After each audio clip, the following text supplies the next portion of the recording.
বাংলাদেশের রমজান মানে ভিন্ন এক পরিবেশ। ফুটন্ত তেলে পেঁয়াজু ভাজার শব্দ, রাস্তার ধারে দোকানিদের গরম জিলাপির বিক্রির ডাক, সব মিলিয়ে এক অন্যরকম অনুভূতি তৈরি হয়। এ সময় আসে মুড়ি মাখার প্রসঙ্গ।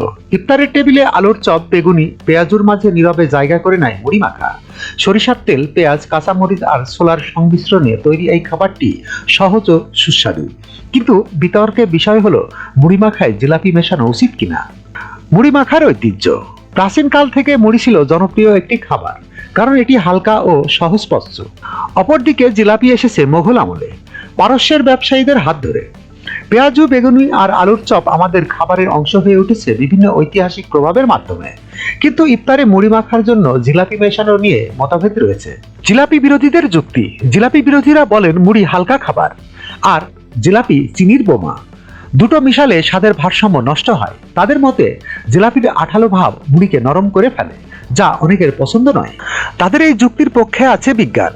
মুড়ি স্বভাবতই মসমুসে, কিন্তু এর মধ্যে ভেজা আঠালো জিলাপি মেশালে খুব দ্রুত মুড়ি মাখা খাবারটিতে মুড়ি নরম হয়ে গোটা জিনিসটা জগা খিচুড়িতে পরিণত হয়। এটা অনেকটা চায়ের মধ্যে দীর্ঘ সময় বিস্কুট ডুবিয়ে রাখার মতো।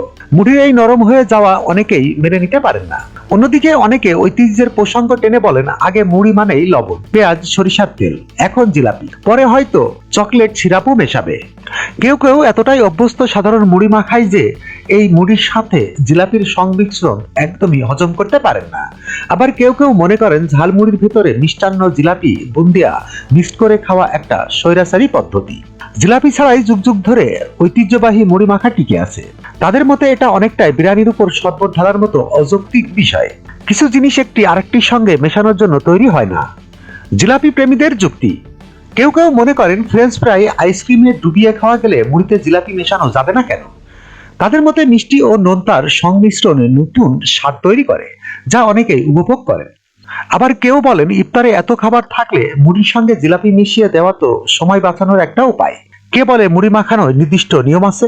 তাদের যুক্তিও বাস্তবসম্মত ধরে নেওয়া যায়। ইফতারের সময় কত কাজ থাকে, কত প্লেট ভর্তি করে খাবার দিতে হয়, কত কিছুর দিকে নজর রাখতে হয়।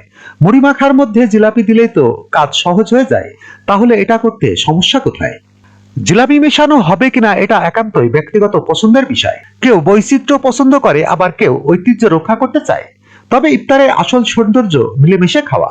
তাই কারো অনুমতি ছাড়া মুড়ি মাখায় জিলাপি মেশানোর আগে দুবার ভাববেন, নয়তো খাবার নিয়ে রীতিমতো যুদ্ধ লেগে যেতে পারে। ASBD24, সত্য প্রকাশে প্রতিশ্রুতিবদ্ধ। চ্যানেলটি সাবস্ক্রাইব করুন।